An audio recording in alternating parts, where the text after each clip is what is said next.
இதுக்கு நடுவில் இந்த என்டிஏ டெல்லி இதெல்லாம் என்ன லாஜிக்னே புரிய மாட்டேங்குது சார். தமிழ்நாடு தான் விஜய், இந்த விஜய் தான் தமிழ்நாடு. தூய சக்தி டிவிகேவுக்கும் தீய சக்தி டிஎம்கேவுக்கும் தான் இந்த போர்.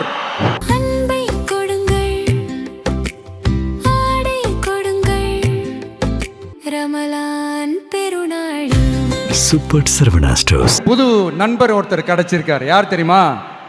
தெரியாதா? முதல்வர் அவர்கள் தான். எனக்கு எதிரிகள்லாம் யாரும் இல்லை, அவங்க எல்லாருமே எனக்கு நண்பர்கள் தான் அப்படின்னு சொன்னாங்களே.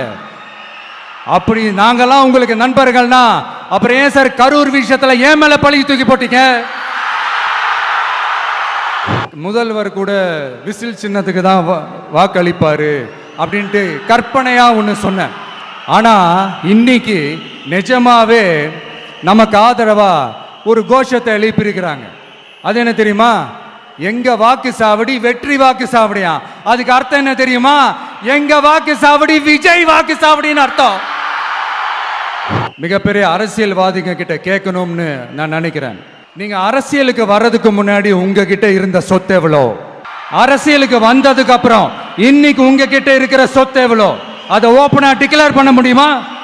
அப்படி வந்த காசெல்லாம் என்னென்ன தொழில் செஞ்சு வந்துச்சு, என்ன வேலை செஞ்சு வந்துச்சு, உண்மையிலே நீங்க உழைச்சி சம்பாதிச்ச காசா இல்ல ஆட்சி அதிகாரத்துக்கு வந்ததுக்கு அப்புறம் ஆட்டைய போட்ட காசா? இதெல்லாம் ஓப்பனா டிக்ளேர் பண்ண முடியுமா? இது வரைக்கும் நடந்த எலெக்ஷன் வேற, இப்ப நடக்க போற எலெக்ஷன் வேற.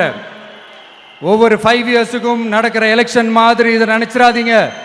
50 வருஷத்துக்கு ஒரு வாட்டி நடக்க போற ஒரு எலெக்ஷன் மாதிரி இது. அதிசய எலெக்ஷன். இதுக்கு நடுவில் இந்த என்டிஏ டெல்லி இதெல்லாம் என்ன லாஜிக்னே புரிய மாட்டேங்குது சார். தமிழ்நாடு தான் விஜய், இந்த விஜய் தான் தமிழ்நாடு. தூய சக்தி டிவிகேவுக்கும் தீய சக்தி டிஎம்கேவுக்கும் தான் இந்த போர்.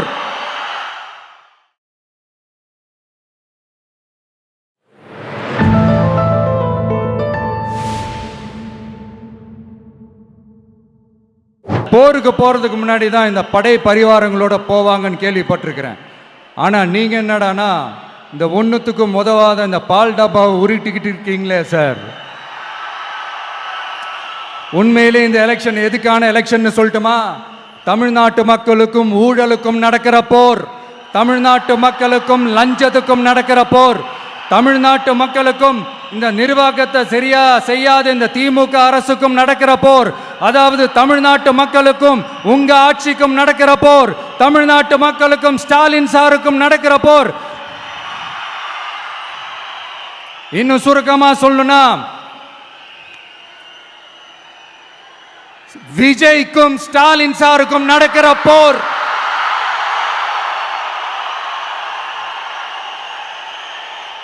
இதுக்கு நடுவில் இந்த என்டிஏ டெல்லி இதெல்லாம் என்ன லாஜிக்னே புரிய மாட்டேங்குது சார். தமிழ்நாடு தான் விஜய், இந்த விஜய் தான் தமிழ்நாடு. தூய சக்தி டிவிகேவுக்கும் தீய சக்தி டிஎம்கேவுக்கும் தான் இந்த போர். இப்படி உக்கிரமா இருக்கிற இந்த போர்ல மறுபடியும் ஒன்றுத்துக்கும் உதவாத இந்த பால் டப்பாவை உருட்டிக்கிட்டு இன்னொரு காமெடி வேற. அது என்னடானா அவரோட ஆட்சியில தான் தமிழ்நாடு சூப்பர் ஸ்டார் மாநிலமா இருக்குதான். கரெக்டு, தமிழ்நாடு சூப்பர் ஸ்டார் மாநிலம் தான். காமராஜர் அவர்கள் டைம்ல, அண்ணா அவர்கள் டைம்ல, எம்ஜிஆர் அவர்களோட ஆட்சியில. இன்னைக்கு ஒன்னுத்துக்கும் உதவாத இந்த உல்டா மாடல் ஆட்சியில தமிழ்நாடு சூப்பர் ஸ்டார் மாநிலமாலாம் ஒண்ணு இல்ல, சூப்பர் ஸ்டாண்ட் அப் காமெடிக்காரர் நடத்துற மாநிலமா மாறிடுச்சு. மக்களே, உங்களுக்காக மட்டுமே தான் வர தடைகள், சதிகள், சூழ்ச்சிகள் எல்லாத்தையும் தாண்டி இந்த 2026 இந்த தேர்தலில் டிவிகே தில்லா நிற்கும்.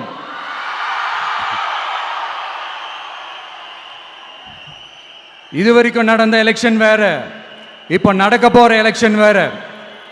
ஒவ்வொரு 5 இயர்ஸுக்கும் நடக்கிற எலெக்ஷன் மாதிரி இதை நினைச்சிடாதீங்க. 50 வருஷத்துக்கு ஒரு வாட்டி நடக்க போற ஒரு எலெக்ஷன் மாதிரி இது. அதிசய எலெக்ஷன். ஒரு எலெக்ஷன்ல அவங்களோட எதிரிகளை தான் எதிர்ப்பாங்க, அப்படிதான் எதிர்ப்பாங்க, அதுதான் யதார்த்தமும் கூட. ஆனா இந்த எலெக்ஷன்ல தான் ஒட்டுமொத்தமா எல்லாருமா சேர்ந்து ஒருத்தனை எதிர்க்கிறாங்க. ஒட்டுமொத்தமா எல்லாருமா சேர்ந்து இந்த விஜயை எதிர்க்கிறாங்க. ஏன்னா இந்த விஜய் ஊழலை எதிர்க்கிறான், லஞ்சத்தை எதிர்க்கிறான், மக்களோட மக்களா நிக்கிறான். அந்த மக்கள் அவன் கூட நிக்கிறாங்க. அந்த காண்டு எப்படி அந்த காண்டு தான் ஒட்டுமொத்தமா எல்லாருமா சேர்ந்து ஒருத்தனை எதிர்க்க காரணம். நீங்க எப்படி வேணா எதிர்த்துக்கங்க, ஆனா போட்டி ரெண்டு பேருக்கு நடுவுல தான். ஒண்ணு இன்னொன்னு இந்த எலெக்ஷன் டேல மேக்சிமம் என்ன பண்ணுவீங்க? போவீங்க, ஓட்டு போடுவீங்க, வருவீங்க, அவ்வளவுதான் உங்களுடைய பார்ட்டிசிபேஷன். ஆனா இந்த எலெக்ஷன்ல நீங்க பங்கெடுத்துக்க போறீங்க. எஸ், உங்க வீட்டில் இருக்கிற ஒரு விஜய் தான், உங்க வீட்டில் இருக்கிற ஒரு விஜய் தான் வேட்பாளரா நிக்க போறாங்க. உங்க வீட்டில் நிக்கிற ஒரு வேட்பாளர்னா அப்போ உங்க வீட்டில் இருக்கிற மற்றவங்க எல்லாருமே வாக்காளர்கள் தானே. உங்க அம்மா, உங்க அப்பா, உங்க அண்ணன், உங்க தம்பி, உங்க சொந்தம் டிவிக்கே வேட்பாளர் அப்படின்னா அப்போ உங்க ஓட்டு விசில் சின்னத்துக்கு தான் எல்லாருக்குமே தெரியும். ஏன் நம்மளோட எதிரிங்களுக்கு கூட அது நல்லாவே தெரியும். அதனால தான் நமக்கு எதிராக அவ்வளவு அவதூறு பரப்புறாங்க. என்னென்ன அவதூறு பரப்புறாங்கன்றது உங்களுக்கே நல்லா தெரியும். ஆனா அவங்களுக்கு தெரியாது, ஏன் மேல அவதூறு பரப்புனா அது மக்கள் மேல அவதூறு பரப்புற மாதிரின்னு. எனக்கு அரசியல் தெரியலன்னு சொன்னா அது மக்களுக்கு அரசியல் தெரியலன்னு சொல்ற மாதிரின்னு. என்ன அசிங்கமா பேசினா அது மக்கள் அசிங்கமா பேசுற மாதிரின்னு. எனக்கு எதிராக செய்யற ஒவ்வொரு செயலும் அது மக்களுக்கு எதிராக செய்யற செயல் அவங்களுக்கு தெரியாம போச்சு. இந்த விஜயும் மக்களும் வேறு வேறு இல்லை. இந்த விஜயும் மக்களும் ரத்தமும் சதையும் மாறி, உடலும் உயிரும் மாறி, ஒன்னிலிருந்து ஒண்ண பிரிக்கவே முடியாது. எஸ், சென்சிட்டிவான சென்டிமெண்ட், அது சென்சிட்டிவான சென்டிமெண்ட்.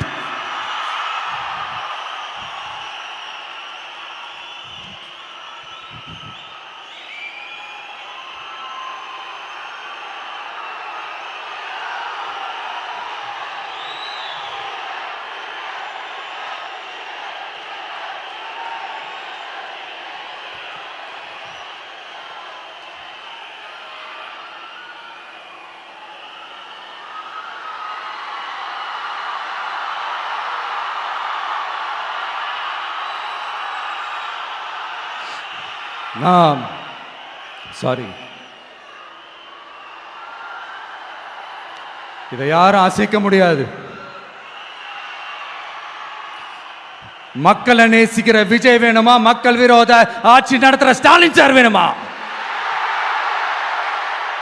இந்த விஜய் நம்புறீங்களா, ஸ்டாலின் சார் நம்புறீங்களா? Proof, this is the proof.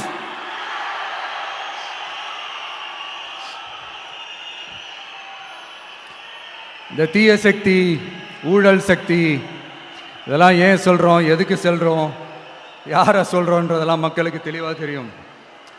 அதே மாதிரி டிவிகேவுக்கு போட்டி டிஎம்கே தான்றதும் மக்களுக்கு தெளிவாக தெரியும். அப்படி இருக்கும்போது நாம் ஏதாவது பேசினா வாண்டடாக சில பேர் வந்து வண்டியில் ஏறி உட்காந்துக்கிறாங்க. ஆமாம், வாண்டடாக சில பேர் வண்டியில் ஏறி உட்காந்துக்கிட்டு குரல் கொடுக்குறாங்க. சீரியஸாக ஒரு போட்டி நடந்துக்கிட்டு இருக்கும் போது இங்கே காமெடிக்கெல்லாம் இடம் இல்லை பாஸ். இதெல்லாம் மக்களுக்கு தெளிவாக தெரியும். இந்த நேரத்தில் ஒரு சீரியஸ் கேள்வியை இன்னைக்கு இருக்கிற மிகப்பெரிய அரசியல்வாதிங்க கிட்ட கேட்கணும்னு நான் நினைக்கிறேன். நீங்கள் அரசியலுக்கு வர்றதுக்கு முன்னாடி உங்ககிட்ட இருந்த சொத்து எவ்வளோ? அரசியலுக்கு வந்ததுக்கு அப்புறம் இன்னைக்கு உங்ககிட்ட இருக்கிற சொத்து எவ்வளோ? அதை ஓப்பனா டிக்ளேர் பண்ண முடியுமா? அப்படி வந்த காசெல்லாம் என்னென்ன தொழில் செஞ்சு வந்துச்சு, என்ன வேலை செஞ்சு வந்துச்சு, உண்மையிலே நீங்க உழைச்சி சம்பாதிச்ச காசா, இல்ல ஆட்சி அதிகாரத்துக்கு வந்ததுக்கு அப்புறம் ஆட்டைய போட்ட காசா? இதெல்லாம் ஓப்பனா டிக்ளேர் பண்ண முடியுமா?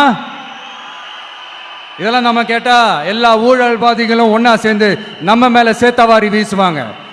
அதை பத்தியெல்லாம் நமக்கு கவலை இல்லை. ஏன்னா நாம யாருன்னு மக்களுக்கு நல்லாவே தெரியும். எனக்கு ஒரு புது ஃப்ரெண்டு, புது நண்பர் ஒருத்தர் கிடைச்சிருக்கார். யார் தெரியுமா? தெரியாதா? முதல்வர் அவர்கள் தான். இப்போ ஒரு நிருபர் ஒருத்தர் கேட்ட கேள்விக்கு, எனக்கு எதிரிகள்லாம் யாரும் இல்லை, அவங்க எல்லாருமே எனக்கு நண்பர்கள் தான் அப்படின்னு சொன்னாங்களே. அப்படி நாங்கெல்லாம் உங்களுக்கு நண்பர்கள்னா அப்புறம் ஏன் சார் கரூர் விஷயத்துல ஏன் மேல பழி தூக்கி போட்டீங்க?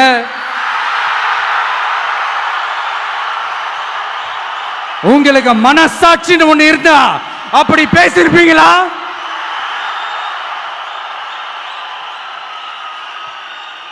அப்படி நாங்களாம் உங்களுக்கு நண்பர்கள்னா ஒரு ஈவெண்ட், ஒரு ஃபங்க்ஷன் நடத்துறதுக்கு ஒரு இடமோ ஒரு பர்மிஷனோ ஏன் கொடுக்க மாட்டேன்றீங்க?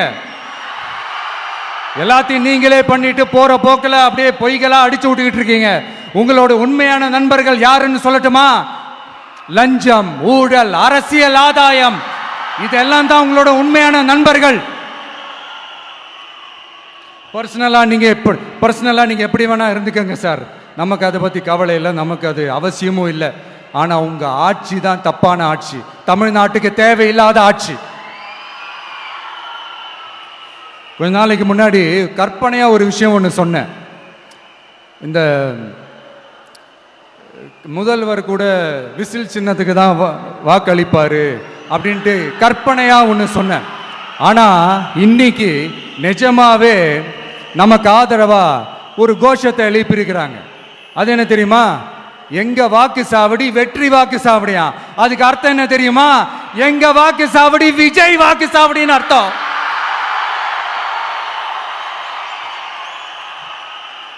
அது சரி, மக்களோட இந்த ஆதரவை பார்த்துட்டு அவர் அறியாமலே எப்படி பேசிட்டாரு என்னமோ தெரியல.